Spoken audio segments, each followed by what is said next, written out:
সালটা 1960।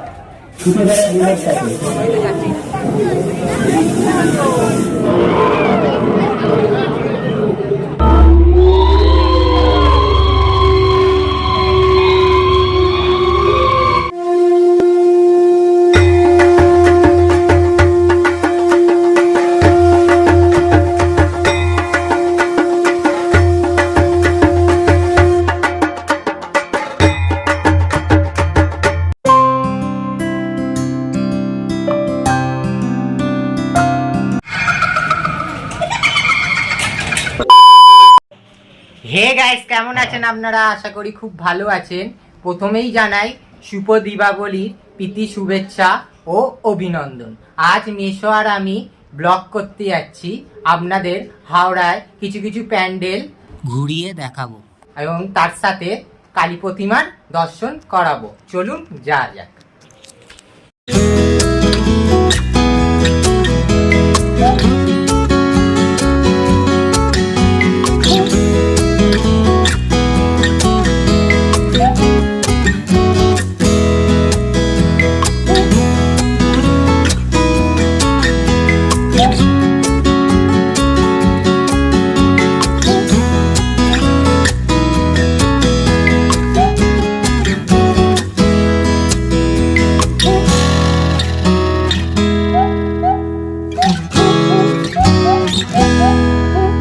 এখন আমরা চলে এসেছি সিটি দিয়ে, আর এখানকার থিম হচ্ছে বেগুনকদর স্টেশন।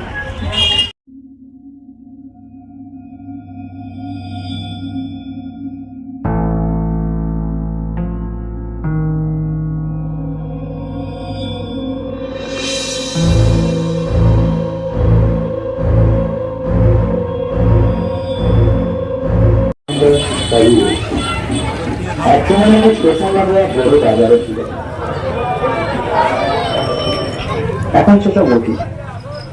রেল লাইনের ধারে সারা রাত হানাবাড়ির মতো পড়ে পুরুলিয়া জেলার কোটশালী এই বেগুনকোদর স্টেশন। সালটা 1960।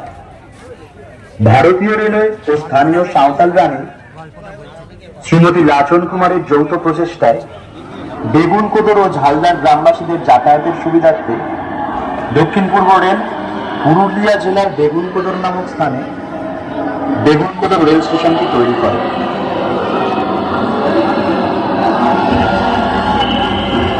ছন্দপতনগত এক মহিলার রেলে কাটা করে মৃত্যুর পর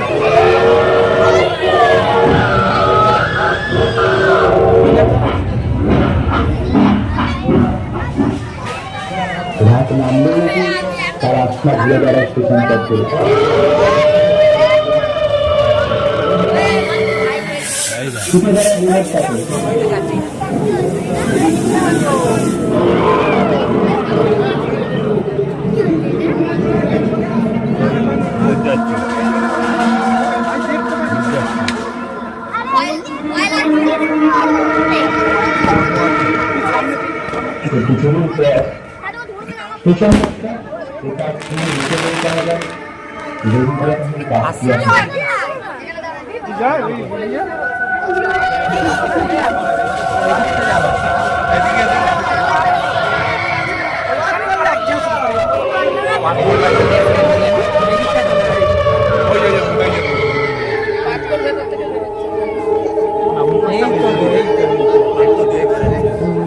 শরীরের নাকি অশরীরী কার্যকলাপ ছিল।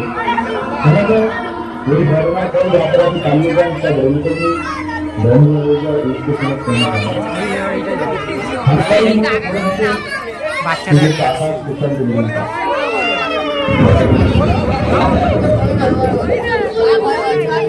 স্থানীয় লোকেরা আমাকে হঠাৎ করে আমার কাছে প্রধানের সৃষ্টি হয়েছে। চারপাশে তাকাই দেখা যায় না।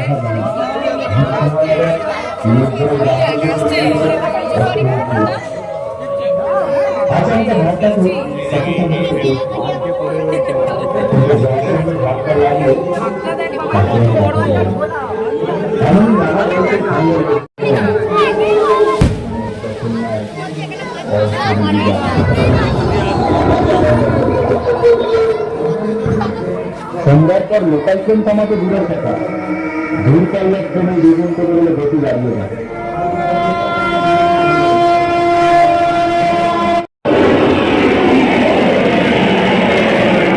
সময় বন্ধ হয়ে যায় স্টেশন দিয়ে লোকের যাতায়াত।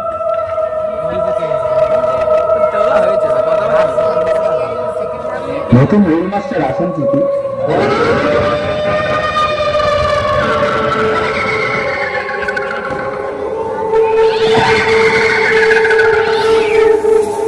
কিন্তু এক রাত্রি চলে আগেই স্টেশন থেকে তিনি চম্পট দেন।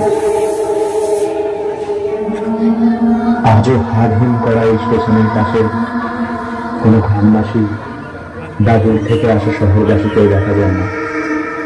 সারা রাত সন্ধ্যে নামার পর থেকে এই স্টেশন জনমানবহীন, জনশূন্য। তাই ভারত সরকার তাদের 10টি ভয়ঙ্করতম রেল স্টেশনের মধ্যে এটাই আমাদের পশ্চিমবঙ্গের পুরুলিয়া জেলার অন্তর্গত বেগুনকোদর।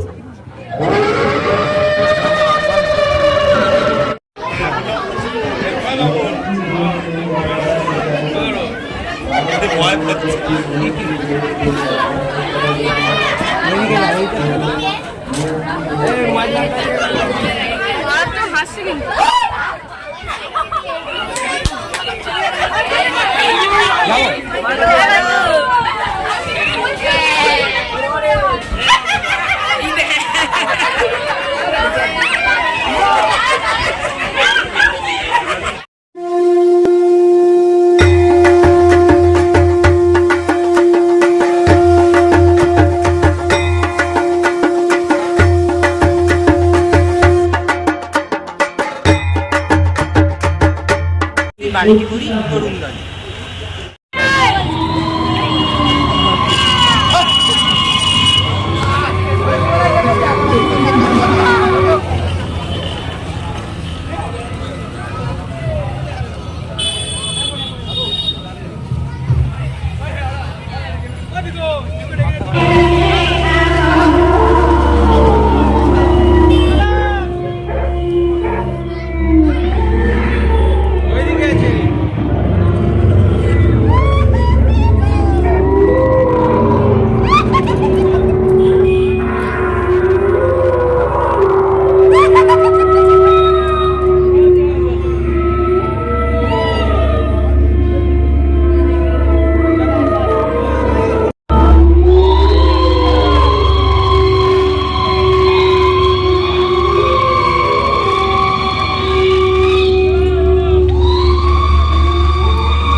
জাগরণ।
এবার আমরা চলে এসেছি লিফট ক্লাব।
এইসবে বাড়িতে এলাম। আজকের ভিডিওটা এইটুকুই। যদি ভালো লাগে প্লিজ লাইক, কমেন্ট, শেয়ার, আর চ্যানেলে নতুন হয়ে থাকলে সাবস্ক্রাইব করতে ভুলবেন না। আশা করি নেক্সট ভিডিও নিয়ে আবার চলে আসবো। আজকের মতন টাটা, সবাই ভালো থাকবেন।